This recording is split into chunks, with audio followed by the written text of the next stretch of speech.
Entire countries could disappear from the map in the coming hours. While the world is busy warning about the World Cup in North America, the Gulf region stands on the brink of a devastating war. Trump threatens a knock-up blow to Iran's infrastructure, and Iran responds behind the scenes with a harsh strike, a lesson, and a strong message that Iran today is not the Iran of yesterday. So are we witnessing the last dance before the agreement is signed, or are we at the beginning of an all-out war in the region? This is our topic for today. We'll take a break and be right back. Stay with us.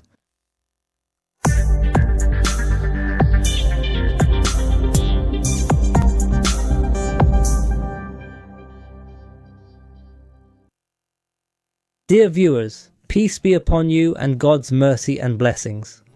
Welcome to our renewed meeting today, God willing, in this episode of the Opinion series, which we always dedicate to following the latest developments and updates of this major global conflict taking place in the Middle East between Iran and the Epstein Alliance. Today, dear viewers, these tensions in the Gulf region are escalating very seriously, suggesting that war may return once again, and indicating that international attention will once again be focused on the Gulf region, instead of what was expected, which was for attention to turn to the North American World Cup matches. After the successive exchange of attacks between Iran and America, President Trump issued new threats against Iran and called Iran the Middle East bully. He said, "The Middle East bully is dead, is finished as of today." President Trump, made this statement. In a statement to the American Fox News channel, he confirmed that he is about to issue orders to the US military to launch new military strikes against Iran. But these strikes are not ordinary, he said. The strikes will mainly target bridges and energy infrastructure. So if Trump actually goes through with this escalation, the entire Gulf region will be destroyed. There are countries in the region that will then disappear from the map. Trump, just 24 hours before this dangerous escalation that happened today, was firmly refusing to return to war again. And he was telling all American media outlets that he prefers an agreement over war. He said that the naval blockade he is imposing on Iranian ports is better than war and achieves better results than war. But today, he is threatening and saying that he will give orders to strike Iran's infrastructure. Iran has threatened that if this happens, it will move the war to the Red Sea and the Mediterranean Sea. At the same time, the spokesperson for the Iranian Foreign Ministry, Esmail Baghai, had said earlier that Iran intends, after these recent clashes, to reconsider negotiations with America. This statement, if it indicates anything, it indicates the end of the negotiations. What's strange, dear viewers, is that these odd statements from Trump are still ongoing.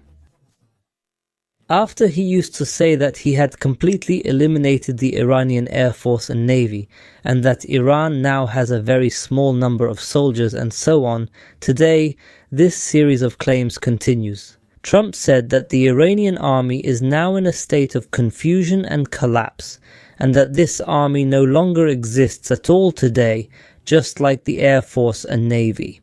That's what he said, so it's clear that Trump tells a lie and then believes it himself. Trump also said that the Iranians suffered a crushing defeat, and that Iran is just talk without action. And what's even stranger is that, for the first time, Trump is admitting, in one way or another, that the negotiations that have been going on for the past 2 months saw only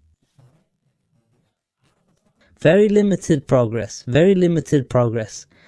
So after 2 months of back and forth, 2 months, he says that the agreement is imminent and that there has been significant progress in the negotiations, more than 37 times. And he says this, as I explained to you in previous episodes, the episode that was yesterday, today for the first time, he says the opposite, and says that the progress in the negotiations was very slight, meaning that it was not close at all as he had claimed throughout the 2 months. What did Trump say today? He said that the time for negotiation is over, or that the time for negotiation has passed, and that Iran will pay the price now. Maybe now we can say that the agreement has become close. Why do I say this? Because Trump's statements are always the opposite of reality. When he used to say that the Iranian Navy no longer exists, it turned out that they are the ones controlling the Strait of Hormuz. When he used to say that the agreement is imminent, it turned out that it is still far away. And so, if we analyze it, all of Trump's statements are always the opposite of reality. Today, when he says the time for negotiation is over, maybe it's a sign that the agreement is getting close. Maybe that's what it means. Everything happening today in terms of escalation is just the last dance before signing the agreement, meaning the final blows before Trump gives in to Iran's demands and signs the agreement. The statements Trump made today were also contrary to reality. He said that the naval blockade imposed on Iran is very effective and that Iran is not conducting any business. He even went further, saying that Iran can't even pay the salaries of its soldiers, the army soldiers. But in reality, we see the opposite. Iranian oil is still being exported to China and to all the other destinations that Iran deals with. This is also confirmed and reported by many international media outlets, but Trump accused these media outlets of lying. He said that this naval blockade is the most successful blockade ever in the history of naval warfare, which means, if we look at it from the opposite perspective, in reality, it is actually the least successful naval blockade ever.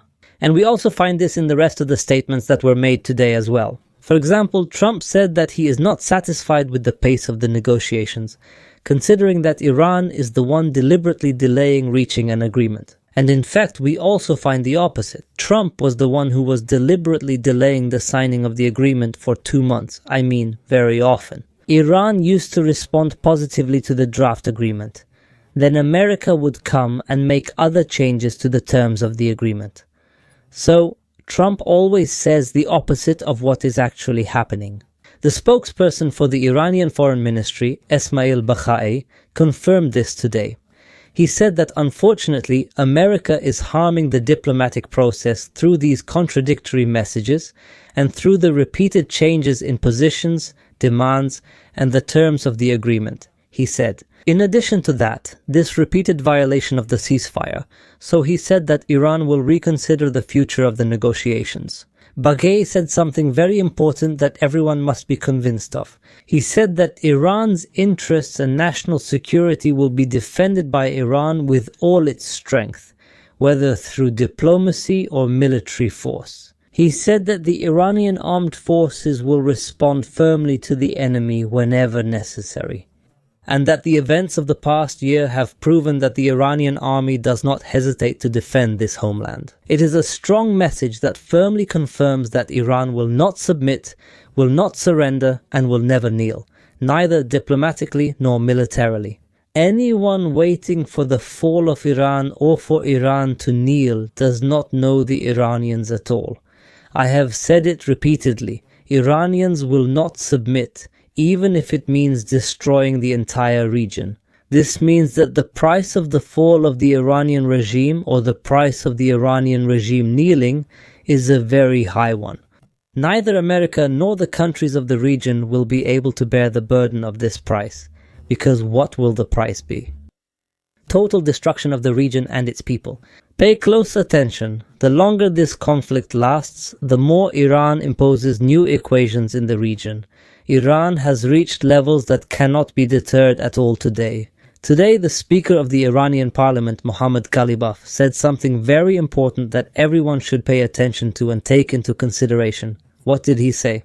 He said that Iran's scientific and military progress has not been affected despite all these losses among its ranks. He means senior leaders and scientists and so on.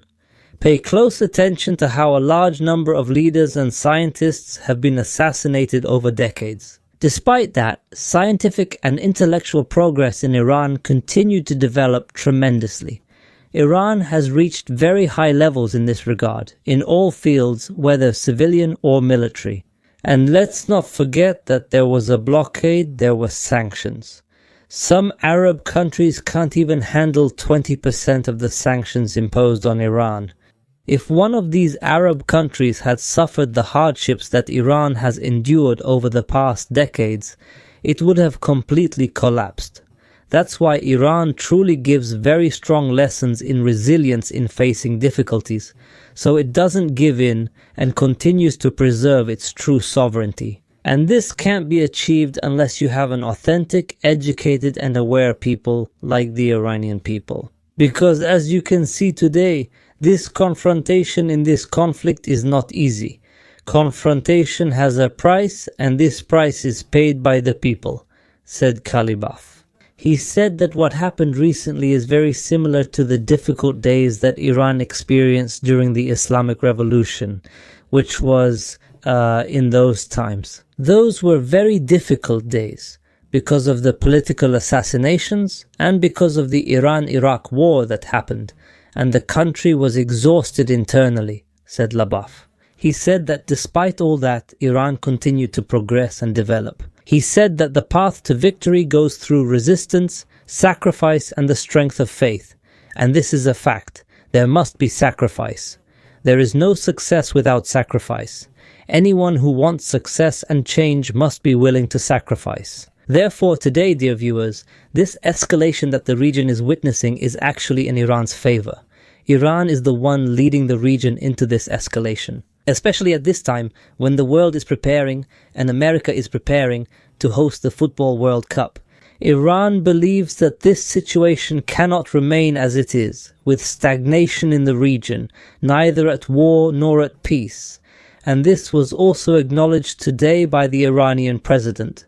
Pezeshkian said that this situation must be overcome, meaning there should either be peace or war, not the current state of affairs. This means that for the past 2 months the war has been halted and a naval blockade has been imposed on Iran. Meanwhile, Trump is manipulating his rhetoric so that oil prices don't rise further. Trump wanted to leave the situation as it is. This means there is stagnation throughout the World Cup, ensuring peace and the success of the World Cup in America.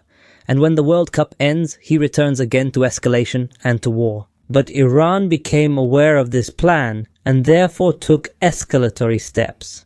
Among these steps, the most important was shooting down the Apache helicopter yesterday. It's clear that this incident was deliberately carried out by Iran. Of course, Iran will not officially admit it. They have their own terminology and ready-made narratives to justify the downing of the helicopter. Iran is very good at this game, but in reality, the targeting of the helicopter was deliberate. And it's clear that Trump took the bait and got involved in clashes. Iran is benefiting greatly from this today. Why is Iran benefiting from it? Because it has a bank of new targets, it wants to strike these targets, it wants to destroy these targets, that's why. And that's why we saw how the Iranian response today was very harsh, as if it had a huge impact on the bases. The Iranian response far exceeded the Pentagon's estimates. The Pentagon did not expect the Iranian response to be like this, with this level of ferocity. So the Iranian response exactly reflects the level of Iran's readiness and the Iranian army's preparedness for any possible further escalation. So, in a swift operation, in a comprehensive multi-level operation, Iran demonstrated its military capabilities and gave a clear example of what the war would look like if it were to break out again. There, Iranian military sources confirmed to a number of media outlets that these targets that were struck were chosen with great precision and based on a new database, meaning there is information and there are new technologies that Iran has acquired, which make these Iranian strikes even more painful. Iran. It shot down a giant American reconnaissance aircraft, an MQ-9. And immediately after that, it launched a large-scale attack with missiles and drones, hitting radar systems, striking military installations, and targeting the shelters for F-35 aircraft. This happened in Bahrain, in Kuwait, and in Jordan, and the strike was highly effective. None of the air defense systems were able to intercept these missiles and drones. What is noticeable, dear viewers, is that recently Iran is still striking and targeting American military bases in the UAE. But the UAE does not announce this. There is a remarkable silence about what is happening inside the UAE. Strict censorship is imposed, preventing residents in the UAE from filming this, and even forbidding them from posting tweets or comments acknowledging that an Iranian attack took place. It's clear that they are hiding this fact to avoid more investors and foreign tourists leaving. All the countries in the region acknowledge the Iranian attack and condemn it, except for the UAE. The UAE issues statements condemning the Iranian strikes that targeted other countries, but not the ones that targeted the UAE itself. In general, there is a new reality that Iran is imposing, and whenever there is an escalation from the US or one of the Epstein coalition countries accept, and the Iranian response was harsh and difficult, this creates a new reality, which is that the era of hit and run is over. That's it, today. Any strike against Iran will be met with an even bigger and immediate response. And that's why today, Trump is thinking 1,000 times before taking any escalatory step. He may have threatened and postured, but he'll back down in the end. Because American forces are completely exposed to Iran as long as there are American military bases spread throughout the region, close to Iran. As long as that's the case, Iran will be able to hit back twice as hard today. Even if American territory is thousands of kilometers away from Iran, and Iran can't strike American soil, there are still American bases nearby, and the Iranians know exactly where they are. That means, with very high accuracy, Iran has learned a lot from these wars and has greatly improved the precision of its missiles and drones, technically speaking. So now we will wait to see how things develop in the next few hours. Will there be an agreement, or will the military escalation continue and perhaps develop into a full-scale war? We will see how things turn out. Don't forget to subscribe and hit the like button. Peace be upon you and God's mercy and blessings. See you next time.